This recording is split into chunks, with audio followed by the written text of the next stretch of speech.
नमस्कार विद्यार्थी मित्रांनो, माझे नाव श्रीमती सुवर्णा पंढरनाथ धामणे, KTHM कॉलेज, राज्यशास्त्र विभाग. KTHM ई लर्निंगमध्ये आपले स्वागत आहे. विद्यार्थ्यांनो, आज आपण मानवी मूल्य आणि मानवी हक्क या विषयाच्या पुढच्या व्याख्यानाला सुरुवात करत आहोत. आजच्या व्याख्यानामध्ये मानवी मूल्य या प्रकरणात आपण काही नीतितत्वांच्या अनुषंगाने आणि नैतिकतेच्या अनुषंगाने ही काही मूल्य आहेत समाजामध्ये, त्याचा अभ्यास करणार आहोत आणि सोबतच एक विभिन्न समाज म्हणून आपण एकत्रित कसं राहतो किंवा कसं राहिलं पाहिजे, त्या दृष्टिकोनातून विविधतेत एकता ही संकल्पना बघणार आहोत. तत्पूर्वी मागील व्याख्यानामध्ये आपण काय शिकलो ते बघूयात. मागील व्याख्यानात आपण न्याय या मानवी मूल्याचा अभ्यास केला होता. त्याच्यामध्ये न्याय म्हणजे काय आणि समाजात न्याय प्रस्थापित करण्याच्या अनुषंगाने वितरणाचे कोणते आधार असले पाहिजेत ते देखील बघितले. हे आधार जे आहेत ते परिस्थितीनुसार किंवा जे काही वातावरण असेल त्याच्या अनुसारच त्याचा स्वीकार करणं आपल्याला तिथे लक्षात येतं. आणि न्यायाचं जे महत्त्व आहे ते समता, स्वातंत्र्य आणि प्रतिष्ठा या दृष्टिकोनातून किती गरजेचं आहे किंवा एक न्याय वातावरण असेल, तर व्यक्ती तिथे कशा पद्धतीने स्वतःचा विकास साध्य करू शकते, स्वतःच्या मूलभूत गरजांची पूर्तता करू शकते. एखादा माणूस म्हणून जगण्यासाठी ज्या गोष्टींची तिला गरज आहे, ते साध्य करण्या अगोदर तिला न्याय वातावरण प्राप्त करून देणं गरजेचं आहे. आणि म्हणूनच मानवी मूल्यांमध्ये न्याय ही संकल्पना मानवाधिकाराच्या दृष्टिकोनातून खूप महत्त्व आहे. एक म्हणजे न्यायस्थिती निर्माण करणं आणि दुसरं म्हणजे जर एखाद्यावर अन्याय झाला असेल, तर त्याला तो न्याय मिळाला पाहिजे. तर आजच्या व्याख्यानाला सुरुवात करताना आपण आपल्या पहिल्या मुद्द्याचा अभ्यास बघणार आहोत. तो म्हणजे नीतितत्वे आणि नैतिकता. नीतितत्वे आणि नैतिकता हे बघण्या अगोदर त्याच्या माध्यमातून आपल्याला काय शिकायला मिळणार आहे, ते जाणून घेऊया. बघा, नीतितत्वे आणि नैतिकता याच्यातला नेमका काय फरक आहे, तो आपल्याला लक्षात येईल. हा फरक खूप आहे अशातला भाग नाही, सूक्ष्म फरक आहे. पण तरी देखील त्याच्यातलं एक वेगळेपण आपल्याला जाणून घेता येईल. आणि दुसरं म्हणजे मानवी अधिकाराच्या दृष्टिकोनातून या मूल्यांचं महत्त्व काय आहे किंवा त्याची गरज काय आहे, ती आपल्याला जाणून घेता येईल. चला तर मग सुरुवात करूया. नीतितत्वे आणि नैतिकता यांच्यामध्ये जो सूक्ष्म फरक आहे, तो 2 मुद्द्यांच्या आधारे आपल्याला इथे लक्षात येईल. आणि हा फरक सूक्ष्म स्वरूपाचा आहे. तो म्हणजे नैतिकता जी आहे, ती व्यक्ती चारित्र्याशी संबंधित असते. हे व्यक्तीचं वर्तन, त्याचं आचरण याला नियंत्रित करणारी गोष्ट आहे नैतिकता. तर दुसऱ्या बाजूला नीतितत्वे जी आहे, ती सामाजिक व्यवस्थेला महत्त्व देतात. म्हणजे समाजामध्ये ज्या काही चालीरीती आहेत किंवा जे काही मानकं आहेत, ज्या मूल्यांना महत्त्व दिलं जातं, त्याच्या अनुसरून संपूर्ण समाजासाठी हे सामान्य नियम जे आहेत, ते तिथे महत्त्वाचे मानले जातात. म्हणजे समाजाला काय वाटेल, समाज कशाला महत्त्व देतो, समाजात राहिल्यानंतर आपण कोणत्या कृती केल्या पाहिजेत, हे जिथे ठरतं, त्याला आपण नीतितत्वे म्हणतो. म्हणजे जिथे व्यक्तिगत पातळीवर असेल, तर ती नैतिकता आहे आणि जी सामाजिक पातळीवर तपासली जाते, ती नीतितत्वे आहेत. म्हणजे समाजाद्वारे जी काही स्वीकृत मूल्य आपल्याला व्यवस्थेमध्ये बघायला मिळतात, त्या मूल्यांच्या अनुषंगानेच आपलं आचरण जे आहे किंवा आपल्या कृती ज्या आहेत त्या ठरत असतात. तर आता भारतीय व्यवस्थेमध्ये एक परंपरागत समाज म्हटला, तर या समाजाच्या माध्यमातनं आत्तापर्यंत अनेक रूढी, चालीरीती आणि प्रथा आहेत. आजही लोकं त्याचं अनुसरण करतात. आजही लोकांना त्या पद्धतीने वागणं, त्या पद्धतीने आचरण करणं हे नैतिक वाटत असतं. हे त्यांचं असं म्हणणं आहे, की साधारणतः व्यक्ती जी काही कृती करते आहे, त्या कृतीमध्ये समाजाचा विचार फार महत्त्वाचा आहे. उदाहरणार्थ, आपण मानवी मूल्य शिकताना आपल्या समाज व्यवस्थेमध्ये विवाह संस्थेविषयीचं मूल्य बघितलं होतं. तर विवाह संस्थेमध्ये आयुष्यभराची साथ हा एक महत्त्वाचा भाग आहे किंवा एक महत्त्वाची धारणा आहे. पण त्यासोबतच इतर जे आपले सामाजिक घटक आहेत, जसं की जात, धर्म, वंश, तर यांचा इतका प्रभाव तिथे पडतो, की आपल्या जातीतल्या मुलाने आपल्याच जातीतल्या मुलीशी लग्न करावं किंवा आपल्या धर्मामधल्या मुलाने आपल्याच धर्मातल्या मुलीशी लग्न करावं. जातीबाहेर किंवा धर्माबाहेर विवाह करणं आजच्या स्थितीमध्ये सुद्धा त्या गोष्टीला नाकारलं जातं. हे नाकारण्याचं कारण काय? की कुठेतरी प्रतिष्ठेचा विचार होतो आहे. समाज काय म्हणेल? आपली या समाजातली लोकं काय म्हणतील? किंवा आपल्या गटातील लोकं काय म्हणतील? या गोष्टीला ते स्वतःच्या अब्रूशी जोडतात आणि त्या माध्यमातनं मग आपण बघतो की हिंसाचार सुद्धा समाजामध्ये होताना दिसतो. लोकं टोकाची भूमिका या माध्यमातनं घेत असतात. म्हणजे त्यांच्या दृष्टीने ती कृत्य खरं तर ते नैतिकतेचं कृत्य म्हणता येईल अशातला भाग नाही. पण ती कृती त्यांना योग्य वाटते करताना. त्यांना असं वाटतं, की आमच्या समाजामध्ये जे मान्य आहे किंवा आमच्या समाजाचे जे मापदंड आहेत, त्याचं पालन आमच्या माध्यमातनं झालं पाहिजे. म्हणून समाजाद्वारे स्वीकृत मूल्यांचा प्रभाव जो आहे, तो या नीती तत्वांवर किंवा नैतिकतेवर आपल्याला पडताना दिसून येतो. मग याच्यामध्ये आपण स्वतंत्रता असेल, जीविताचं स्वातंत्र्य असेल, तर या गोष्टीला मानवाधिकाराच्या दृष्टिकोनातून नैतिक मूल्य समजलं जातं. त्यासोबतच न्याय, समता, प्रतिष्ठा या गोष्टीसुद्धा नीतिमूल्यांशी संबंधित आहेत. ज्या समाजात आपण राहतो, तिथे सामाजिक, राजकीय, आर्थिक आणि सांस्कृतिक स्वरूपाचे जे काही आपले सहभाग आहे, त्याच्यामध्ये मूलभूत स्वरूपामध्ये या मूल्यांकडे म्हणजे स्वातंत्र्य, न्याय, समता याच्याकडे आपण बघत असतो. व्यक्ती म्हणून जगताना ही आपली प्राथमिक गरज आहे आणि त्यानंतर ठरतं, की आपला समाज हा कशा स्वरूपाचा असेल. म्हणजे स्वातंत्र्य दिलं गेलं, पण त्याच्यावर जर जाती धर्माचा प्रभाव पडत असेल, तर मग तिथे कोणत्या लोकांना कोणते अधिकार आहेत, कोणत्या प्रकारचं स्वातंत्र्य आहे, याच्यामध्ये सुद्धा विभिन्नता येते. एव्हाना आर्थिक आणि सामाजिक दर्जा जो आहे, त्याच्यामध्ये सुद्धा आपल्याला भेदभाव दिसून येतो आणि म्हणूनच मानवाधिकार मात्र संपूर्ण मनुष्य जातीसाठी या संकल्पनांना महत्त्व देताना दिसतो. माणूस म्हणून प्रत्येकाला अधिकार म्हणून, हक्क म्हणून त्या मूल्यांचा अवलंब जो आहे, तो करता आला पाहिजे आणि तसा समाजसुद्धा निर्माण करणं हे आपल्या हातात आहे. जे प्रत्येक व्यक्ती या समाजातली असेल किंवा आपल्या देशातील असेल किंवा जगातील असेल, तर प्रत्येकाची ही जबाबदारी आहे, की त्यांनी मानवी अधिकारांना नैतिक आणि नीती स्वरूपामध्ये प्राप्त केलं पाहिजे आणि माणूस म्हणून ज्या गोष्टींची गरज आहे, ज्या मूल्यांची आवश्यकता आहे, त्यांना महत्त्व दिलं पाहिजे. नाहीतर परिस्थिती जसं सांगितलं, की विभिन्नता आहे, भेदभाव आहे, विषमता आहे आणि त्या अनुसरणाने वागणं हे प्रत्येकाला नैतिक स्वरूपात वाटत असेल, तर मग व्यक्तीला मानवाधिकाराच्या दृष्टिकोनातून वर्तन करण्याची संधी उपलब्ध होणार नाही किंवा मानवाधिकारांच्या प्रगतीमध्येच आपल्याला अडथळे निर्माण होताना दिसतील. यानंतर बघा, की मूल्य जो आहे, तो नीतितत्वांचा मुख्य विषय आहे. मनुष्याने कशा पद्धतीने वागावं, कशा पद्धतीने जगावं, काय कृती करावी, कोणती साध्य जी आहेत, ती साध्य करण्यासाठी कशा पद्धतीचे प्रयत्न करावे, हे सगळं काही नीतितत्वांच्याच माध्यमातून आपल्याला शिकवलं जातं. म्हणजे एक प्रकारे व्यक्तीच्या कृतीला मार्गदर्शन करणं, नियमित करण्याचं काम जे आहे, ते नीतितत्व करतात. पण आता इथे परिस्थिती अशी आहे, की प्रत्येक व्यक्तीने विशिष्ट परिस्थितीमध्ये विशिष्ट कृती करावी असा संदेश हा नीतितत्वाच्या माध्यमातून आपल्याला मिळत नाही किंवा असा त्याचा अर्थ पण होत नाही. ती फक्त अशी सामान्य तत्वे आपल्याला सांगत असतात किंवा मार्गदर्शन करत असतात, ज्या माध्यमातून साधारणतः आपण सामूहिक पातळीवर त्यांचा अवलंब करणं गरजेचं आहे. म्हणजे ज्या समाजात आपण राहतो, तिथे आपण असं म्हणू शकतो, की खोटे बोलू नये, चोरी करू नये, गुन्हे करू नये किंवा जे काही कायदेशीर नियम आहेत, वाहतुकीचे नियम आहेत, त्यांचं पालन करावं, ज्या माध्यमातून समाजामध्ये शांतता, सुव्यवस्था आणि सुरक्षा राहू शकेल. आणि म्हणूनच नीतितत्वांचा मुख्य विषय जो आहे, तो व्यक्तीला सामान्य पातळीवर त्यांचं आचरण जे आहे, ते नियंत्रित करण्याचं आहे. आणि म्हणूनच आपण नैतिकता किंवा नीतितत्वांकडे मानवी आचरणाचे मानक म्हणून बघतो किंवा मापदंड म्हणून बघतो. एक व्यक्ती म्हणून विचार केला तर काय चांगलं आहे, काय वाईट आहे, याचा अंदाज प्रत्येक माणसाला येतो. त्याचा संबंध शिक्षणाशी किंवा अनुभवाशी नाही. पण पुढे जाऊन जी काही व्यक्तीची आचरणं ठरत असतात किंवा त्याची निर्णय क्षमता जी विकसित होत असते, त्यामध्ये मात्र त्याचा हा अनुभव आणि ज्या समाजामध्ये तो वावरतो आहे, त्याचा प्रभाव पडत असतो.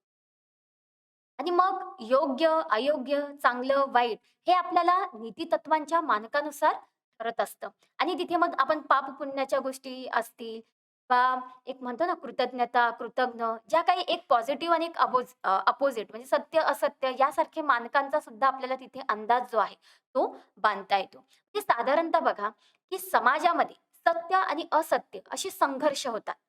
मग एखादी गोष्ट सत्य आहे, तर तिच्या विरुद्धात जर मत मांडलं जात असेल, तर त्याला सुद्धा आपण दाबता कामा नये किंवा त्याच्यावर कोणत्याही प्रकारची सक्ती करता कामा नये. कारण आपली जी काही साध्य आहेत, ती भविष्याच्या दृष्टिकोनातून एक परिवर्तनाची मागणी करत असतात. मग आज आपण जे काही आयुष्य जगतो आहोत, ते जर सत्य असेल, ते जर आपल्यासाठी चांगलं असेल, तर कितीही त्याला विरोध झाला किंवा कितीही त्याच्या विरोधातली मतं जरी मांडली गेली, तर त्याला धक्कासुद्धा लागणार नाही. उलट त्या विरोधाने किंवा तशी मतं मांडल्या गेल्यामुळे ती परिस्थिती जी आहे, ती आणखीन मजबूत होणार आहे. पण समजा ही परिस्थिती आपल्यासाठी चांगली नाहीये किंवा याच्यामध्ये परिवर्तनाची गरज असेल, तर जोपर्यंत विरोध होणार नाही, जोपर्यंत मतं व्यक्त केली जाणार नाही, तोपर्यंत ही परिस्थिती आपल्या विरोधात आहे किंवा याच्यामध्ये परिवर्तन झालं पाहिजे, हे आपल्याला कसं कळणार ना? त्याच्यामुळे योग्य, अयोग्य, चांगलं, वाईट हे एकमेकांना परस्पर पूरक आहे. एक असल्यामुळे दुसऱ्याची किंमत होते किंवा दुसऱ्याची जाणीव जी आहे, ती आपल्याला या माध्यमातून होत असते आणि म्हणूनच आपण योग्य, अयोग्य, चांगलं, वाईट म्हणजे चांगलं असेल, तर ते अ, चूक म्हणून किंवा चूक असेल तर बरोबर. अशा स्वरूपामधला त्याच्यातला जो फरक आहे, तो फरक आपल्याला तिथे स्पष्टपणे मांडता येतो आणि म्हणूनच या माध्यमातून आपण व्यक्तीच्या निर्णयाचं मूल्यमापन करू शकतो. आता नीतितत्वे जे आहेत, ते एक प्रकारे व्यक्तीच्या स्वातंत्र्याला गृहीत धरतात. व्यक्ती विवेकशील प्राणी आहे. व्यक्ती तिच्या विवेकानुसार आचरण करते. ही विवेक वृत्ती जी आहे, ही आपल्या सार्वत्रिक तत्वांना जन्म देते. मग या सार्वत्रिक तत्वांचा आदेश म्हणून व्यक्ती जेव्हा वर्तन करते, तर याचा अर्थ ती तिच्या शक्तीचा वापर करते आहे. ती तिच्या बुद्धीचा वापर करते आहे आणि मग याच्याच आधाराने ती व्यक्ती निर्णय घेत असते. निर्णय घेतल्यानंतर पुन्हा योग्य, अयोग्य, सत्य, असत्य, चांगलं, वाईट याच्यातलं मूल्यमापन करण्याची क्षमता त्यांच्यामध्ये निर्माण होत असते. मग व्यक्तीसुद्धा ती क्षमता अवलंबू शकते किंवा समाजात सुद्धा त्याचा अवलंब करता येऊ शकतो. जे अशा पद्धतीने मानवी मूल्य जे आहेत, ती व्यक्तीच्या निर्णय निर्धारण क्षमतेचा दर्जा जो आहे, तो वाढवते. आणि म्हणूनच चांगुलपणा, धैर्य, सहिष्णुता, उपकारबुद्धी, दयाळूपणा आणि मैत्री या मूलभूत तत्वांना नीतिमूल्यांच्या अनुषंगाने महत्त्व आहे. म्हणजे ज्या समाजात आपण राहतो आहोत, तिथे आपण चांगलेपणाने राहिलं पाहिजे. बघा राग, द्वेष, तिरस्कार हे सुद्धा मानवी स्वभाव आहेत, पण ते नैतिक म्हणून गणले जात नाही. तर आपण चांगुलपणा म्हणजे समाजातल्या प्रत्येक व्यक्तीशी चांगुलपणाने वागणं, सौजन्याने वागणं इथे अपेक्षित आहे. संकटं आली तर आपण धैर्याची कास सोडता कामा नये. समाजामध्ये विविध धर्म आहेत, विविध जाती आहेत. मग अशा वेळी आपण त्यांच्याविषयी सहिष्णुता ठेवणं, त्यांच्याशी सौजन्याने वागणं अपेक्षित आहे. ज्यांना मदतीची गरज आहे, त्यांना मदत करणं. त्यांना डावलायचं नाही किंवा त्यांच्याकडे दुर्लक्ष न करणं. त्या दृष्टीने उपकार बुद्धी आवश्यक आहे आणि मग यासाठी आपल्या मनामध्ये दयाळूपणा असणं गरजेचं आहे, मैत्रीचे भाव असणं गरजेचं आहे. तरच तर आपण सहकार्य समाजामध्ये प्रस्थापित करू शकतो किंवा सामंजस्य जे आहे ते समाजामध्ये निर्माण करू शकतो. आणि म्हणूनच मानवाधिकाराचं जागतिकीकरण इथे झालेलं आपल्याला दिसून येतं. या जागतिकीकरणाच्या स्वरूपामध्ये आज आपण बघतोय की मनुष्य जो आहे, ते जग छोटं झालेलं आहे किंवा मनुष्य जो आहे तो मर्यादित नागरिकत्वाच्या संकल्पनेच्या पण आज पुढे आलेला आहे. आज वैश्विक नागरिकत्वाची संकल्पना जी आहे त्याचा विचार व्हायला लागलेला आहे. कारण एखाद्या देशामध्ये मानवाधिकाराचं उल्लंघन झालं तर दुसऱ्या देशामध्ये त्याचे पडसाद उमटतात. म्हणजे हा प्रश्न फक्त माझ्याच देशाचा आहे आणि मीच त्याच्याविषयी विचार केला पाहिजे. ह्या भावना आता संपत चाललेल्या आहे किंवा लुप्त पावत चाललेल्या आहे आणि मग अशा वेळी जागतिक लोकमताचं महत्त्व सुद्धा इथे लक्षात येतं आणि म्हणूनच मानवाधिकार ही एखाद्या समाजापुरती, एखाद्या देशापुरती मर्यादित गोष्ट न राहता ती जागतिक स्वरूपाची झालेली आपल्याला दिसून येते आणि एक नैतिकतेचं किंवा नीतितत्वाचं भाग म्हणून आज जागतिक पातळीवर जे काही लोकमत आहे किंवा लोकांचे जे विचार आहेत त्यांना महत्त्व दिलं जात आहे. त्यानंतर बघा, की नीतितत्व आणि नैतिकतेच्या अनुषंगाने म्हणाल, तर एखादी कृती चांगली आहे की वाईट हे कशाच्या आधारावर आपण ठरवणार? तर मग ही मानवी मूल्य जी आहेत, ती आपल्याला त्यासाठी निकष प्रदान करतात. त्याच्या आधारावर आपल्याला आपण केलेली कृती योग्य आहे, आपण घेतलेला निर्णय किती योग्य आहे, याचं आपल्याला मूल्यमापन करता येतं. मग स्वतंत्रता, कर्तव्य, अधिकार, जबाबदारी याच्याविषयी तर आपण अगोदर बोललेलोच आहोत. ह्या आपल्या मूलभूत गोष्टी आहेत. यांची माणूस म्हणून आपल्याला खूप गरज आहे. पण समाजात राहतो आहोत. भलेही जन्मतः स्वतंत्र असू, पण मूळतः आपण या समाजातल्या शृंखलेपासून वेगळे नाही आहोत. आपण या शृंखलेमध्ये बंदिस्त आहोत. त्यामुळे व्यक्तिगत पातळीवर स्वतंत्रता, कर्तव्य, अधिकार, जबाबदारी या जरी आपल्या मूल्यांशी निगडीत असल्या, तरी त्यासोबतच आपल्याला आनंदाने राहिलं पाहिजे, सुखाने राहिलं पाहिजे, चांगुलपणा, उपकार बुद्धी ही जी मूल्य आहेत, या मूल्यांचा स्वीकार आपण केला पाहिजे, तर समाजामध्ये एक सकारात्मक वातावरण जे आहे ते निर्माण होऊ शकेल.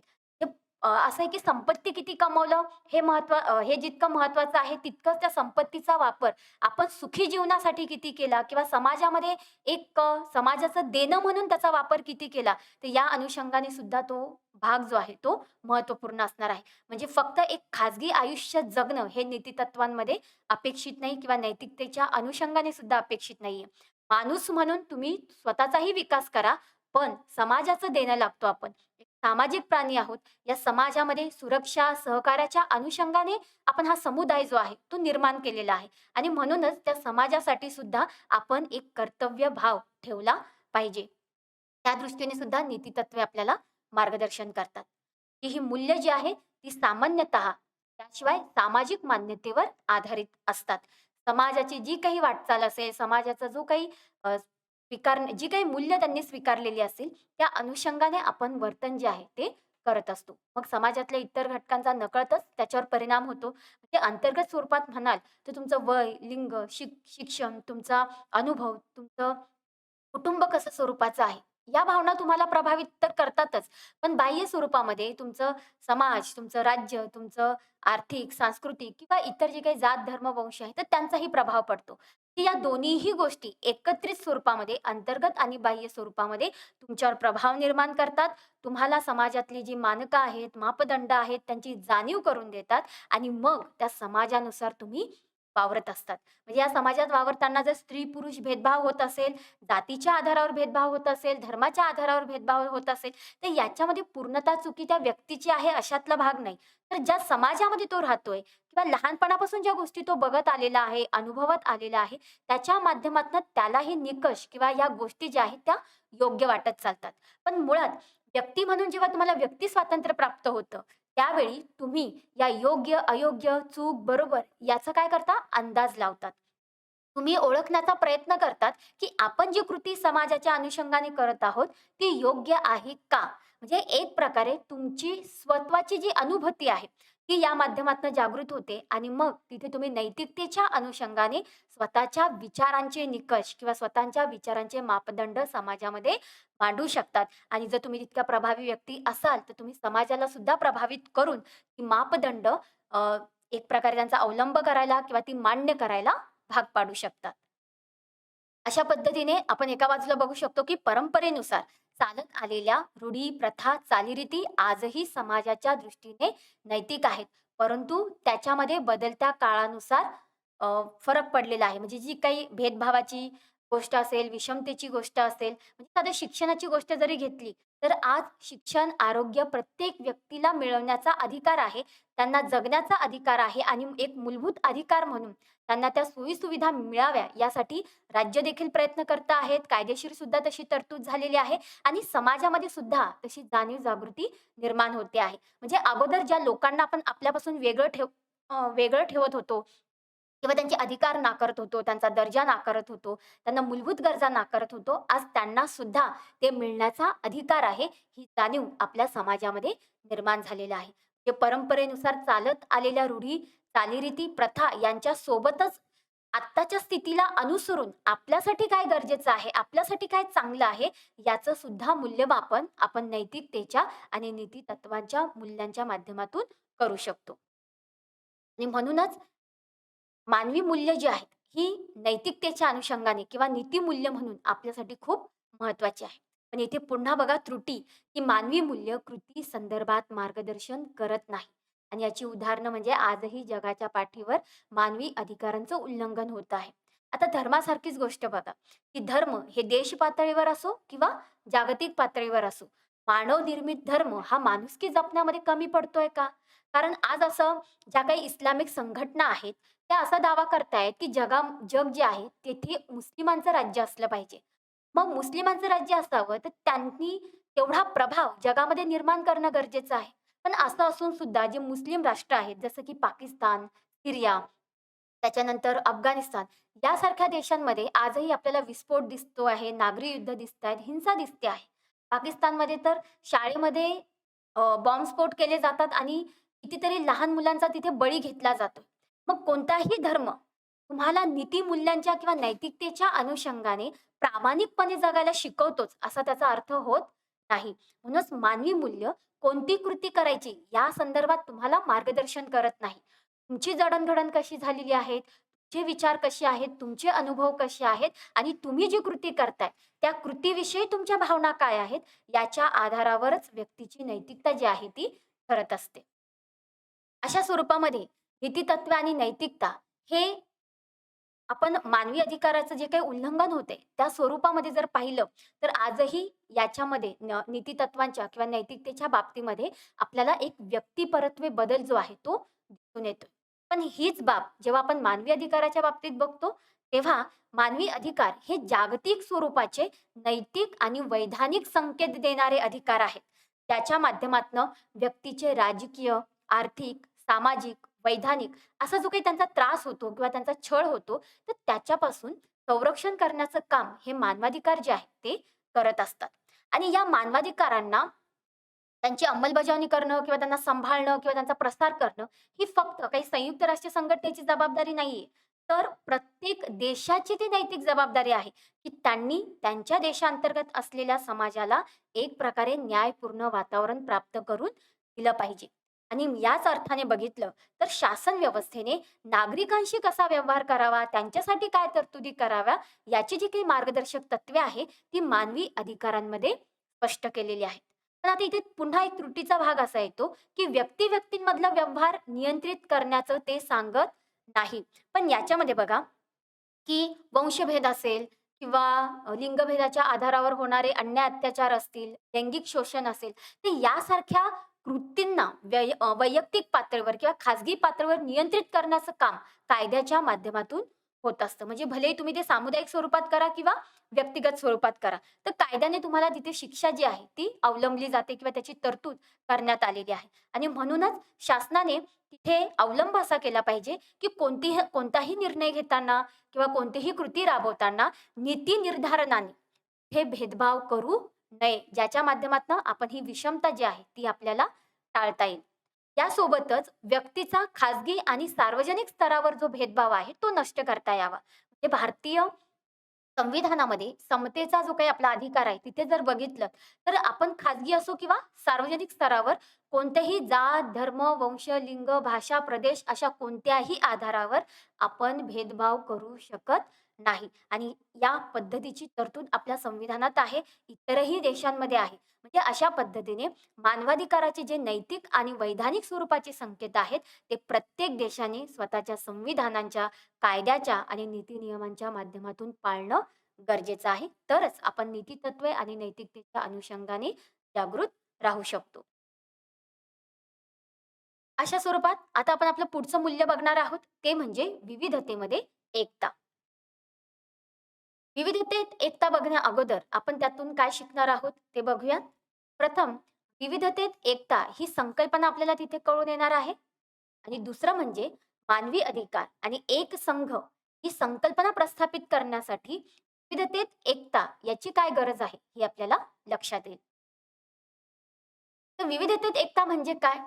तर जगामध्ये, समाजामध्ये विभिन्न जातीचे, धर्माचे, वंशाचे, वर्णांचे, भाषेचे, संस्कृतीचे लोक आहेत.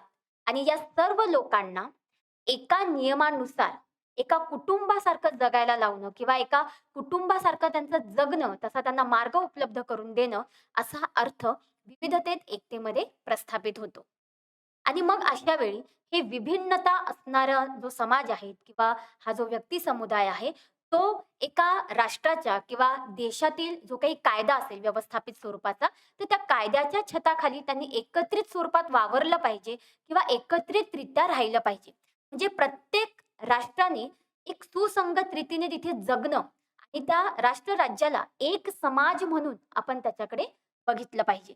ते अशा स्वरूपात प्रत्येक देश एक विशिष्ट स्वरूपाचा समाज आहे, असा दृष्टिकोन जागतिक पातळीवर तिथे तयार होतो. म्हणजे आपल्या देशांतर्गत जितकी विविधता आहे, तसंच जागतिक पातळीवर प्रत्येक राष्ट्र एक समाज म्हणून जेव्हा आपण त्याच्याकडे बघतो, तर तिथे देखील आपल्याला ती विविधता जाणवते. मग आपण आपल्या देशामध्ये कसं बंधुभावाने राहतो, त्याच पद्धतीने जागतिक पातळीवर सुद्धा आपण एकात्मतेच्या भावनेने किंवा बंधुत्वाच्या भावनेने एकत्र राहिलं पाहिजे. आणि मग या दृष्टीने जागतिक पातळीवर एक संघ जग जे आहे, ते निर्माण करणं ही अपेक्षा त्या माध्यमातून आहे. बघा, नीतितत्वे आणि नैतिकता जी आहे, ते आपल्याला अ, ही जी विभिन्नता आहे, धर्म, जात, वंश जे असतील, तर या आधारावर आपल्याला भेदभाव करू नये, याचं मार्गदर्शन करत असते. आणि हीच गोष्ट आपल्याला विविधतेत एकता, म्हणजे विविधता असलेल्या जगामध्ये एकत्रित स्वरूपात कसं वावरायचं, याची सुद्धा आपल्याला त्या माध्यमातून शिकवण मिळते.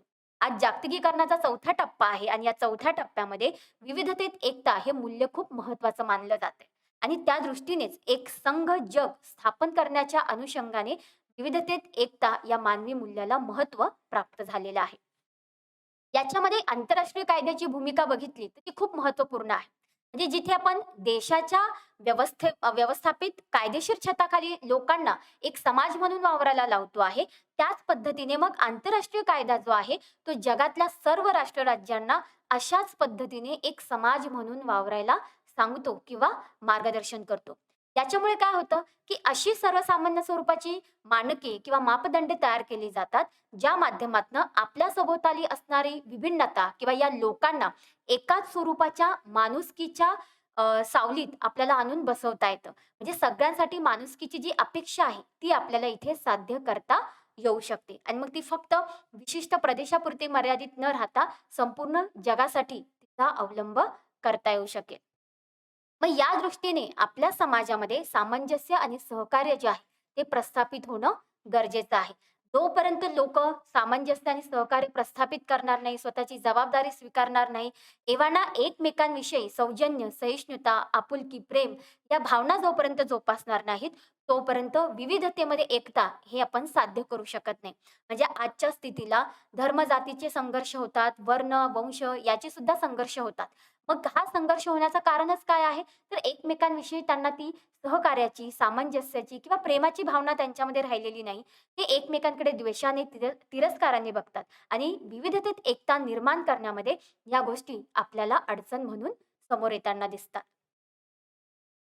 अन्य राजकीय व्यवस्थेमध्ये ही जी विविधतेत एकता आहे, ही राबवल्यामुळे अन्य राजकीय व्यवस्थेमध्ये राहणारी जी लोकं आहेत, त्यांचे विविध अधिकार जे आहेत ते सक्षम होतील.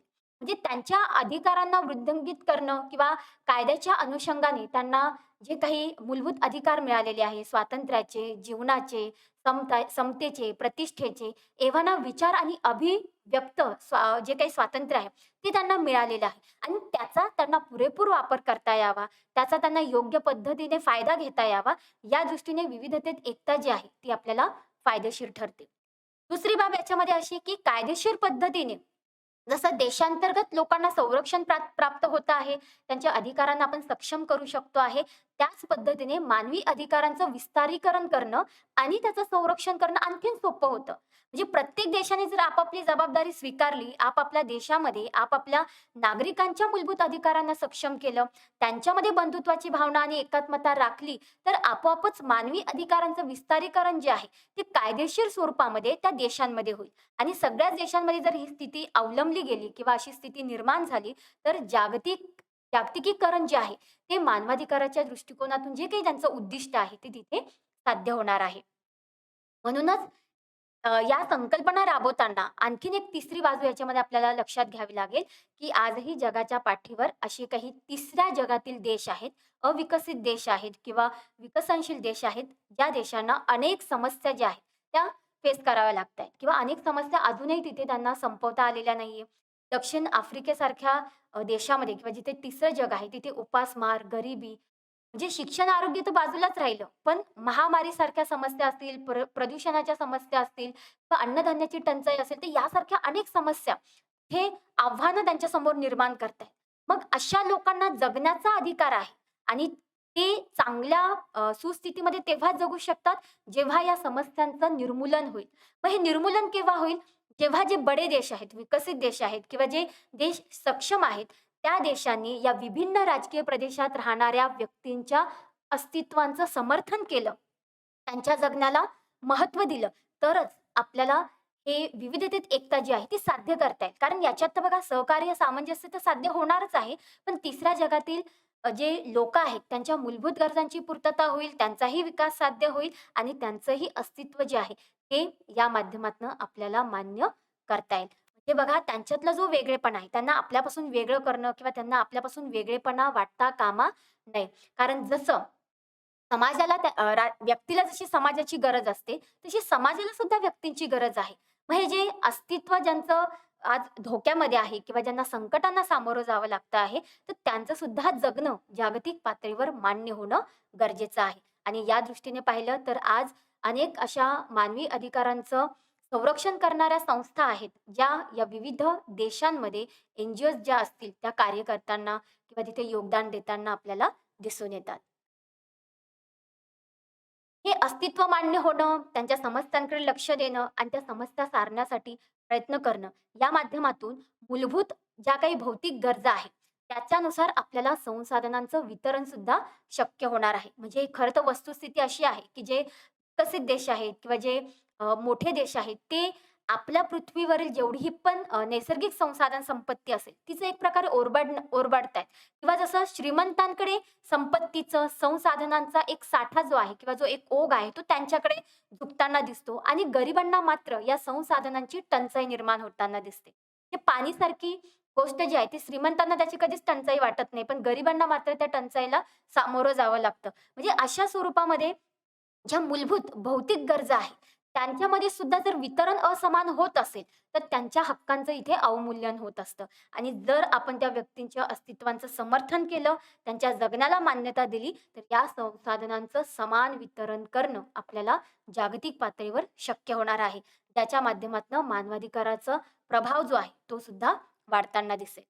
तो विविधतेत एकतेमध्ये आपल्याला आणखीन काही गोष्टींचा इथे आढावा घ्यायचा आहे. तो म्हणजे सगळ्यात महत्त्वाचं, की जागतिक समस्या खूप निर्माण झालेल्या आहेत जगाच्या पाठीवर. आहे, वैश्विक संकटं आहेत, पर्यावरणं आहेत, दहशतवाद असेल, म्हणजे अंतर्गत स्वरूपामध्ये गरिबी, बेरोजगारी, उपासमार, भ्रष्टाचार ह्या तर आहेतच, पण जागतिक पातळीवर सुद्धा त्यांचं स्वरूप जे आहे, ते मोठ्या प्रमाणात निर्माण झालेलं दिसतं. आणि जसं एक की अण्वस्त्र प्रत्येक देशाकडे असल्यामुळे तो एक अणुबॉम्ब किंवा ते एक अण्वस्त्र किती धोकादायक आहे, हे जर शास्त्रीय दृष्टीने बघितलं, तर लाखो लोकांचं त्याच्यामध्ये बळी जाणार आहेत किंवा आपण असं समजा 10 ते 20 वर्ष मागे निघून जाणार आहोत. इतकी संकट त्या अण्वस्त्रामुळे निर्माण होत आहेत, की प्रत्येक जण स्वतःच्या संरक्षणासाठी त्याचा आकडा वाढवतोय. प्रत्येक देश माझ्याकडे सगळ्यात जास्त अण्वस्त्र राहतील यासाठी प्रयत्न करतोय. पण त्याच्या माध्यमातनं मानवी समाजाला किंवा मानवी जीवनाला कशी संकटं निर्माण होत आहेत, याकडे मात्र तो लक्ष देताना दिसत नाही. आणि मग या ज्या जागतिक समस्या आहेत, याच्यामुळे विविधता तर दिसतेच, पण तिथे एकता दिसत नाही. कारण स्पर्धा आहे आणि ही स्पर्धा मनुष्याला दर्जेदार बनवण्याऐवजी समाजामध्ये आणखीन विषमता आणि हिंसेची प्रवृत्ती जी आहे, ती निर्माण करते. हे एक हिसकावून घेण्याची जी वृत्ती आहे, ती कुठेतरी याच्यामध्ये वाढीस लागलेली आपल्याला दिसून येते. त्याच्यामुळे प्रत्येक देशाची, प्रत्येक समाजाची आणि प्रत्येक व्यक्तीची ही भूमिका असली पाहिजे, की त्यांनी सहकार्याने आणि सामंजस्याने वागावं, ज्या माध्यमातून आपण या जागतिक समस्यांना तोंड देऊ शकू. मग या आधारावर आपल्याला जागतिक नागरी समाज आणि मानवी अधिकार या दृष्टीने वाटचाल करावी लागेल. म्हणजे माझा देश किंवा माझ्या सीमा इथपर्यंत मर्यादित न राहता जगाला एक कुटुंब म्हणून बघावं लागेल. एक एक संघ जग जे आहे ते प्रस्थापित झालं तरच आपण मानवी अधिकारांचं महत्त्व जे आहे ते वाढवू शकतो आणि तेव्हाच आपण या जागतिक समस्या ज्या आहेत त्या एकत्रितपणे सोडवू शकतो किंवा जी काही विषमता निर्माण झालेली आहे तिला सोडवू शकतो. आणि मग त्या आधाराने जागतिक पातळीवर नागरी समाज निर्माण झाल्यानंतर आपल्याला त्या मानवी अधिकारांचं संरक्षण सुद्धा इथे करणं गरजेचं आहे. मग याच्यामध्ये वसुधैव कुटुंबकम ही संकल्पना खूप महत्त्वाची आहे.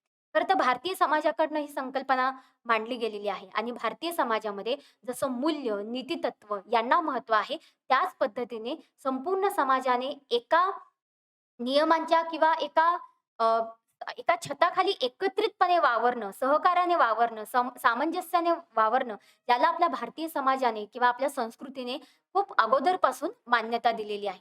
जी ती आपली परंपराच आहे, असा त्याचा आपण अर्थ इथे काढू शकतो आणि या माध्यमातून मग आपण संघर्षमुक्त समाजाची निर्मिती करू शकतो.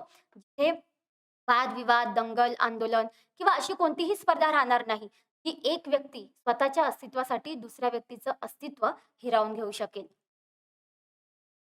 अशा पद्धतीने आजच्या व्याख्यानामध्ये आपण जे काही शिकलो, त्याचा आपण थोडक्यामध्ये आढावा घेऊया. बघा, नीतितत्वे जी आहे, ते सामाजिक व्यवस्थेला महत्त्व देतात. तुमची समाज कोणत्या मूल्यांना, कोणत्या मापकांना किंवा कोणत्या मापदंडांना महत्त्व देतो आणि त्या अनुसरणाने एक व्यक्ती म्हणून, समाजाचा घटक म्हणून आपण वावरत असतो. दुसऱ्या बाजूला नैतिकता जी आहे, ती व्यक्तीच्या व्यक्तिगत चारित्र्याशी संबंधित असते. म्हणजे व्यक्ती स्वतःच्या अंतर्गत गुणानुसार, स्वतःच्या अंतर्गत कौशल्य आणि क्षमतेनुसार ठरवू शकतो, काय चांगलं आहे, काय वाईट आहे, काय योग्य आहे आणि काय अयोग्य आहे. अशा वेळी तो बऱ्याचदा समाजाच्या मानकांना सुद्धा झुगारून देऊ शकतो. म्हणजे नीतितत्वे आणि नैतिकता यांच्यातला जो सूक्ष्म फरक आहे, त्या फरकामुळे तिथे सुद्धा बऱ्याचदा संघर्ष निर्माण होऊ शकतो. त्यानंतर स्वातंत्र्य, समता, न्याय ही जी मानवी मूल्य आपण शिकतो आहोत, ते ही वास्तविक जेव्हा समाजामध्ये अवतरतील, तर ती नैतिकतेच्या स्वरूपात अवतरणं गरजेचं आहे. म्हणजे आज जर तुम्ही म्हटलात, की आज तर आपल्या समाजामध्ये स्वातंत्र्य, समता, न्याय आहे, पण ती कायद्याच्या स्वरूपामध्ये आहे. आज हे समाजाच्या काही भागांमध्ये या गोष्टी व्यक्तींसाठी नाकारल्या जात आहेत. जगाच्या पाठीवर अनेक देशांना आजही या मूल्यांसाठी संघर्ष करावा लागतो आहे. क्रांती करावी लागते आहे, नागरी युद्ध करावं लागतं आहे किंवा शासनाविरुद्ध आंदोलनं करावी लागतायत. म्हणजे आजही त्यांना सहजतेने या गोष्टी प्राप्त झालेल्या नाहीत आणि त्याच्यामुळे त्या नैतिक मूल्यांचा भाग आहे, त्या सार्वत्रिक स्वरूपाच्या आहेत आणि त्या सर्वांनाच प्राप्त झाल्या पाहिजेत. मग यासाठी विविधतेत एकता जी आहे, या माध्यमातून आपण एक संघ जगाची स्थापना करू शकतो. लोकांना एका छताखाली एकत्रित आणून त्यांच्यामध्ये सामंजस्य आणि सहकार्य प्रस्थापित करून त्यांना सहिष्णुतेने आणि आनंदाने एकत्रित राहण्याला भाग पाडू शकतो. पण त्या दृष्टीने विविधतेत एकता जी आहे, हे तत्व जे आहे, ते खूप गांभीर्याने याकडे बघणं गरजेचं आहे. कारण आजच्या समाजामध्ये जेव्हा एका देशाचा आपण विचार करतो, तर समान नागरिक म्हणून त्यांना सगळ्यांना अधिकार पण मिळतात. पण दुसऱ्या बाजूला ते ज्या समुदायाचे भाग आहेत, म्हणजे ज्या संस्कृतीशी किंवा ज्या परंपरेशी ते जोडलेले आहेत, त्यांच्यापासून आपण त्यांना तोडता कामा नये. त्यांना त्यांचं अस्तित्व म्हणजे त्यांना जर स्वीकारायचं असेल आपल्याला, तर त्यांच्या विविधतेनुसार, त्यांच्या वेगळेपणानुसारच आपल्याला त्यांना स्वीकारावं लागेल. आणि जेव्हा दुसऱ्यांचं वेगळेपण आपण स्वीकारतो, तर त्यासोबतच ती व्यक्तीसुद्धा स्वीकारली जाते आणि मग विविधतेमध्ये एकता जी आहे ती प्रस्थापित होऊ शकते. म्हणजे लोकांच्या वेगळेपणाला, त्यांच्या वैशिष्ट्याला खोडून त्यांना आपल्यामध्ये सामील करणं म्हणजे विविधतेत एकता नाही. तर त्यांना त्यांच्या वैशिष्ट्यासकट, त्यांच्या वेगळेपणासकट, त्यांना त्यांच्या संस्कृती, परंपरेसोबत स्वीकारून आपल्याला ही एकता प्रस्थापित करायची आहे. तरच आपण एक संघर्षमुक्त समाज प्रस्थापित करू शकू. अशा पद्धतीने आजचं व्याख्यान इथे संपलेलं आहे. या व्याख्यानाच्या माध्यमातून मी तुम्हाला 2 स्वाध्याय देते आहे. त्या स्वाध्यायाचं एक रिव्हिजन म्हणून तुम्ही अभ्यास करू शकतात. पहिला स्वाध्याय आहे, की नीतितत्वे आणि नैतिकता यांची आवश्यकता विशद करा आणि दुसरं म्हणजे विविधतेत एकता ही संकल्पना स्पष्ट करा. पुढील सत्रामध्ये आपण खालील मुद्द्यांचा आढावा घेऊया. पहिलं म्हणजे मानवी अधिकार म्हणजे काय? त्याच्या व्याख्या आपण जाणून घेणार आहोत. दुसरं म्हणजे मानवी अधिकाराची वैशिष्ट्य कोणती आहेत, ती आपल्याला इथे समजणार आहेत. याशिवाय मानवी अधिकाराचं स्वरूप सुद्धा आपण जाणून घेणार आहोत. धन्यवाद.